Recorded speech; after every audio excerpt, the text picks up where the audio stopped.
Naging emosyonal si Vice President Sara Duterte sa isang event sa Davao City kahapon. Napatanong kasi siya sa kanyang sarili, paano raw kaya kung pinili na lang mag-mayor ng lungsod noon kaysa tumakbong bise at makatandem pa si Pangulong Bongbong Marcos.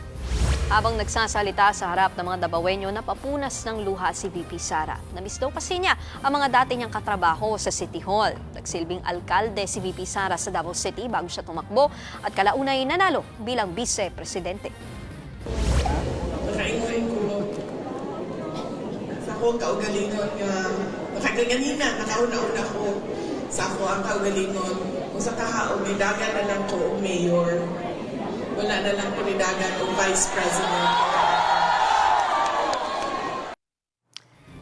Pero sa kabila niya, nanindigan si VP Sara na tuloy ang desisyon niyang tumakbo sa pagkapangulo sa 2028. Pagulagan na ito, presidente, okay na nga.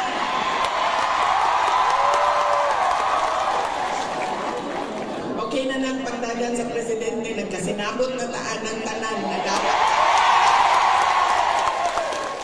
Mga kapatid, Nikki de Guzman po. Para sa pasada ng mga rumaratsyadang balita, mag-follow at mag-subscribe na sa social media pages ng News 5.